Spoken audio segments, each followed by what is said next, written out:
Halo Sobat Kedai Kopi, nyari smartphone 3 jutaan terbaik, Realme 9 Pro perlu Sobat Lirik. Smartphone ini dirilis secara resmi di Indonesia pada Februari 2022. Kehadirannya ini berbarengan dengan hadirnya Realme 9 Pro Plus. Yang menarik, keduanya sudah mendukung konektivitas 5G. Nah, bagi sobat yang tertarik untuk meminangnya, alangkah baiknya simak dulu 7 kelebihan dan kekurangan Realme 9 Pro. Tapi sebelum lanjut nonton, jangan lupa ngopi dulu. Kalau sudah, silakan like dan subscribe channel ini agar bisa berkembang dan bermanfaat bagi semua orang. Kelebihan pertama, dapur pacu kencang. Realme 9 Pro adalah smartphone pertama yang dirilis resmi di Indonesia yang menggunakan Snapdragon 695. Chipset ini cukup menarik karena menggunakan basis arsitektur CPU mirip dengan chipset yang cukup fenomenal, yaitu Snapdragon 778G. Chipsetnya ini dikombinasikan dengan RAM LPDDR4X dan penyimpanan UFS 2.2. Pertanyaannya, seperti apa sih performa Realme 9 Pro dengan chipset ini? Berdasarkan tes benchmark yang dilakukan di GSM Arena, performa smartphone ini sudah cukup baik. Misalnya pada aplikasi Antutu 9, Realme 9 Pro mencatat skor 400 ribuan. Skor ini mengalahkan smartphone kelas menengah keluaran 2021, termasuk diantaranya Realme 8 5G dan Samsung Galaxy A32 5G. Nah, untuk pengujian Geekbench 5, smartphone ini meraih skor 694 untuk single core dan 2020 untuk multi-core. Realme 8 Pro yang memakai Snapdragon 720G sukses disalip smartphone ini. Menurut pengujian CPU throttling yang dilakukan Jagat Review selama 30 menit, chipset smartphone ini hanya mengalami penurunan di angka 94% dari kemampuan puncaknya. Hal serupa juga terjadi dalam uji kestabilan performa GPU. Kestabilan performanya mencapai 99,3%. Lantas seperti apa performanya saat smartphone dipakai main game? Game-game populer seperti PUBG Mobile, Mobile Legends, dan Modern Warship mampu dijalankan dengan lancar pada setelan grafis tertinggi. Kedua, kamera cukup oke. Realme 9 Pro dibekali 3 lensa kamera, terdiri dari kamera utama 64 megapiksel, ultrawide 8 megapiksel, dan kamera makro 2 megapiksel. Ketiga kamera belakang tersebut ditemani satu lampu flash. Beralih ke area depan, ada kamera selfie beresolusi 16 megapiksel. Kameranya ini juga dilengkapi beragam fitur, misalnya AI Night Mode, Pro Photo, Pro Video, Portrait Mode, dan Dual View Video. Hasil jepretannya masuk kategori cukup oke di kelasnya, khususnya kamera utama.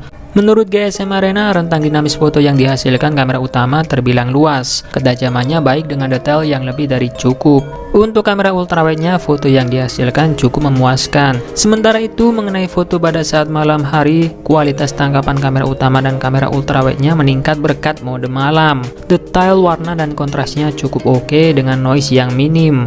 Soal kamera makro, menurut GSM Arena, hasil fotonya lumayan oke. Elemen seperti detail, kontras, dan warnanya lumayan.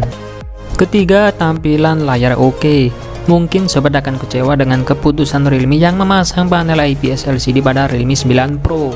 Alasannya tak lain karena pendahulunya sudah menggunakan AMOLED. Namun tunggu dulu, IPS yang dipakai smartphone ini bagus kok. Malahan Realme menyematkan teknologi refresh rate 120Hz yang belum ada di Realme 8. Refresh rate-nya bersifat adaptif, artinya refresh rate-nya tidak terus-terusan di 120Hz. Oleh sebab itu, sobat tak perlu khawatir baterai smartphone bakal cepat habis.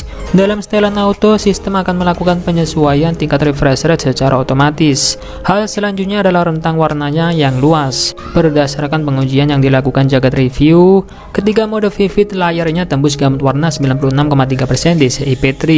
Layarnya juga punya sertifikasi Wideband L1, sehingga sobat bisa menikmati film Netflix dalam resolusi Full HD. Keempat, desain keren. Sobat tak lagi menjumpai slogan tertulis pada bodi belakang Realme 9 Pro. Bagi sebagian orang, label itu terlalu mencolok dan bikin smartphone terlihat agak norak. Namun Realme tetap mempertahankan corak desain. Penutup belakangnya dipoles glossy, tampak berkilau dengan efek hologram cahaya membelah. Ada juga kerlip-kerlip yang muncul di permukaan penutup belakang saat dilihat dari sudut tertentu. Tampilan modul kameranya punya latar belakang transparan dengan lensa kamera simetris. Realme menamai desain tersebut dengan Light Shift Design, yaitu kemampuan untuk berubah warna ketika terkena paparan sinar matahari. Kelima, baterai sangat awet. Ketahanan baterai Realme 9 Pro luar biasa berkat chipset Snapdragon 695. Dalam uji video playback 1080p yang dilakukan Jagat Review, smartphone ini bisa bertahan hingga 27 jam. Di samping daya tahan baterai yang sip, smartphone ini dibekali teknologi fast charging 33 watt. Adaptornya pun sudah masuk dalam paket penjualan. Dengan begitu, sobat tak perlu keluar dana lagi untuk membeli charger yang sesuai. Berbekal charger bawaan, mengecas selama 30 menit membuat baterai terisi 52%. Mengisinya sampai penuh cuma butuh waktu 1 jam 14 menit. Nah, selain kelebihan-kelebihan tadi, tentunya Realme 9 Pro juga punya sejumlah kekurangan yang perlu sobat pertimbangkan sebelum meminangnya.